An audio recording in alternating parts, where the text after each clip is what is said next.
Bonjour à toutes et à tous. Alors, il se passe pas mal de merde en ce moment. Pas mal, plus que d'habitude. Mais, ça part en couille violemment. Vraiment. C'est-à-dire que là, dans le Val d'Oise, des agents de la sécurité ferroviaire ont été obligés d'abattre un homme armé d'un couteau qui voulait prendre des enfants en otage. Mais quand je te dis des enfants, c'est des enfants. C'est des gamins. 10-12 ans maximum, peut-être même moins.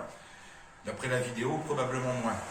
Et ces hommes vont être entendus par la justice, probablement dans le but d'une mise en examen. Alors, mise en examen, ça ne veut pas dire arrêter.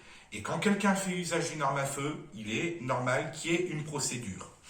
Ça a toujours été, ça sera toujours. Quand un flic fait usage de son arme, généralement, le parquet ouvre une enquête. Mais, ce qui me casse les couilles, c'est la tempête de commentaires de merde sur Twitter, de gens qui, oui, mais ils n'auraient pas dû la battre, ils auraient dû viser les jambes. On en a déjà parlé, je répète pour les deux trous du cul du fond de la classe qui n'ont pas suivi. Tirer dans les jambes, c'est quasiment inutile parce qu'une fois que le mec est sous-adré, il va quasiment rien sentir.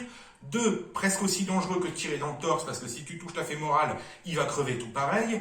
3, dangereux pour le mec qui tire parce que ça va pas tuer le gars sur le coup, donc il va pouvoir te laminer la gueule ou, dans le cas échéant, buter les gosses. Je peux continuer des arguments de merde pour dire à quel point c'est chiant et con de tirer dans une jambe. Il y en a, par exemple, le fait qu'une jambe c'est vachement plus difficile à toucher que toute cette partie-là. Et puis quitte à tirer, autant ne pas tirer pour rien. Ok ? De toute façon, à partir du moment où le mec voulait prendre des gosses en otage, fallait lui vider le chargeur dans la tronche. Point barre. C'est tout. Il n'y a pas à chier, il n'y a pas à discuter. Un mec veut prendre des gosses en otage, tu lui fumes sa tête. Basta. Arrêtez un petit peu d'agir comme des cucks. Arrêtez de penser comme des cucks. Si un mec prend vos gosses en otage, vous préférez quoi?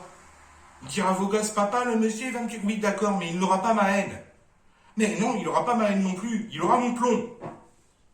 Genre de couillon. Mais bon, non, c'est pas très le progrès tout ça. C'est-à-dire qu'entre le progrès et l'enrichissement culturel à coups de machette pour des gosses de 8-10 ans et 2-3 balles de calibre moyen dans le buffet, j'ai choisi. Et apparemment, les mecs de la sécurité ferroviaire ont choisi aussi. Faut pas oublier un truc, c'est que ces mecs-là vont avoir sur la conscience d'avoir buté un gars. Alors ils ont accompli un acte héroïque. Héroïque. Il n'y a pas à chier là-dessus. Mais ils vont quand même l'avoir sur la conscience. Ils vont devoir vivre avec ça. Alors vos commentaires de haineux sur Twitter, non, fermez vos gueules. Et en parlant de fermer vos gueules, on va continuer un peu plus loin et tu vas comprendre pourquoi je dis ça. Omar Sy, Camélia Jordana, Assa Traoré, tous ces gens-là, dès qu'on parle de racisme dans la société, ils sont attaqués. Mais pas de tous les racismes. Non. C'est choisi. C'est-à-dire que quand c'est un noir ou un beurre qui est victime de racisme, là, ils sont dans la société européenne. Parce qu'en ce moment, en Libye, il y a des hommes et des femmes noirs qui sont arrêtés, vendus comme esclaves par les autorités islamiques du pays. Mais là, Omar, Assa, Camélia Jordana, non,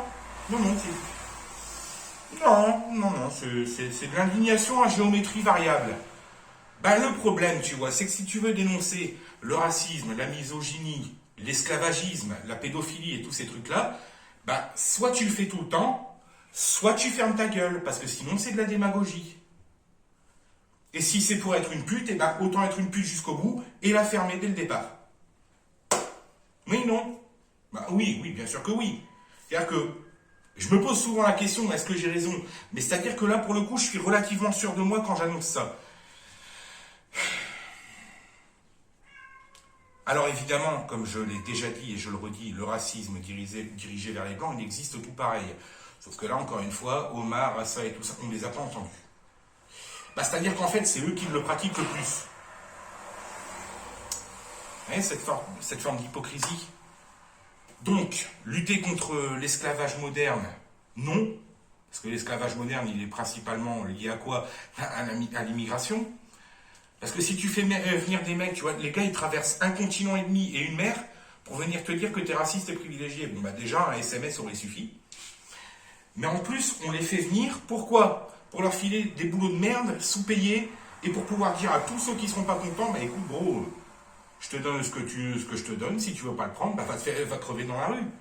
Et ça, ce sera pour vous, pour ces migrants qui viennent, bah, ceux qui vont bosser, ceux qui ne profiteront pas de la CAF. Difficile de payer les retraites quand tu es un assisté social, mais bon. Donc voilà, militer contre le racisme dans la société européenne, ouais, il n'y a pas de problème. Militer contre tout, ok. Mais il y a des gens qui se font vendre en Asie mineure et en Asie tout court, et en Afrique, les gars, inconnus aux batailles. Non, je sais pas. Ah bon, tu sais pas, t'as pas d'avis sur la question. Non, parce que si ça se fait ici, c'est pas bien, mais si ça se fait dans un autre pays, non, s'en branle. Donc on doit accueillir tous les miséreux du monde ici, mais on doit certainement pas les empêcher d'être miséreux là-bas. C'est pourquoi c'est quoi l'idée derrière? Il faut les aider, mais seulement après qu'ils soient démerdés pour venir ici. Ah, bon. Donc ils en chient, et puis on les fait en chier encore plus. Et puis une fois qu'ils sont là, on leur dit, bon, alors tu vas être un paria pour la société, mais au moins, on va parler de toi dans les médias. Ah ouais, super, ouais. Le mec qui a vraiment fui une situation de merde, je parle pas de ceux qui viennent foutre la merde ici, à savoir un bon 90%, mais ceux qui ont juste voulu fuir la merde parce que ils étaient en danger, on leur dit, ouais, c'est bien, bravo, je vais faire un tweet. Et tu vas voir, tu vas devenir célèbre. Ouais, mais je crois qu'il en a rien à branler Twitter, le mec. Tu vois? Je crois que ce qu'il aimerait bien, c'est être en sécurité, pas être dans la merde, pas finir dans la rue. Et je crois qu'en fait, il aurait peut-être même préféré rester chez lui, mais que ce soit pas la merde chez lui. Puisqu'il va dans un pays où c'est pas la merde. De par le fait, ça doit vouloir dire que ce qu'il fuit, c'est la merde.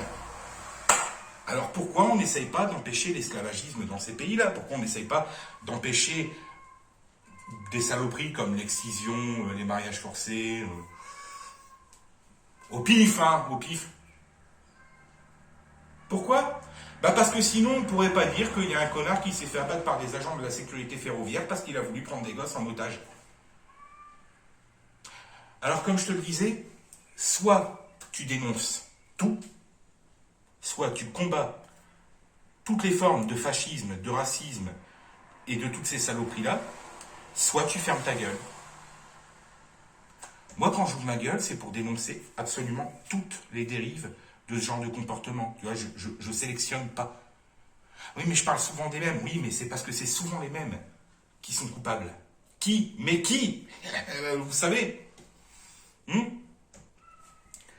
Alors voilà, avant de me traiter d'hypocrite, balayez devant votre propre porte. Avant de reprocher à des mecs d'avoir été obligés de plomber un gars parce qu'il s'apprêtait à buter des gosses, demandez-vous qu'est-ce que vous auriez fait dans cette situation? Vous auriez fait comment? Vous auriez attendu qu'il y ait 3 gosses sur le carreau pour dire bon, je vais essayer de lui en mettre une dans le genou? Vous l'auriez raté, vous seriez fait sécher aussi? Si vous n'êtes pas capable de réfléchir, taisez-vous. Taisez-vous. Si c'est pour dire de la merde, à quoi bon? Comme mon père le dit souvent, dans la vie, des fois, tu as un choix. Ouvrir ta gueule et passer pour un con, ou la... Ah non, c'est l'inverse. Fermer ta gueule et passer pour un con, ou l'ouvrir et dissiper tous les doutes. Tu vois, je viens de rater une occasion de me taire. Mais, je suis pas le seul. Je suis pas le seul. Alors, vous connaissez mon avis sur Twitter, c'est une putain de cour des miracles. Je sais pas, c'est comme si quelqu'un avait pris Internet, l'avait secoué pour faire tomber tous les débiles, et tous les et qui s'étaient tous accrochés à Twitter. Tu vois, Twitter, c'est un peu la poubelle dans laquelle tu vides les miettes de ce qui était trop con pour être sur les autres trucs. Il y a des gens bien aussi sur Twitter, attention. Mais il y a une sacrée proportion de trous du cul.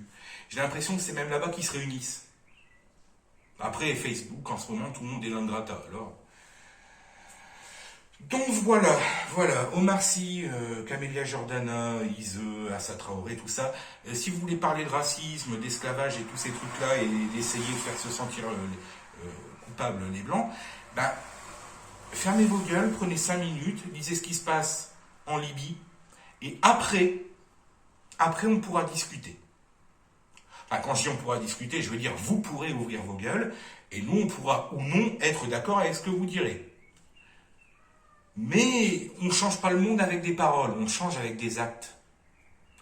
Alors puisque vous prétendez militer contre le racisme, militer contre tous ces trucs-là, hein, contre la xénophobie, l'islamophobie, on vous entend rarement dire vos gueules sur l'antisémitisme, mais bon, c'est-à-dire que ce truc-là, les gens n'osent plus trop y toucher. Mais qui? Donc on vous entend souvent dire vos gueules, mais le truc c'est que parler c'est pas combattre. Parler c'est parler. Moi je ne combats pas, je parle. Je dénonce, je condamne, on pourrait presque m'appeler Darmanin, mais je pense pas que ce soit un combat. Vous prétendez combattre, vos culs vissés sur un fauteuil avec le téléphone à la main. En gros, ce que vous faites ne vaut pas mieux que ce que je suis en train de faire maintenant.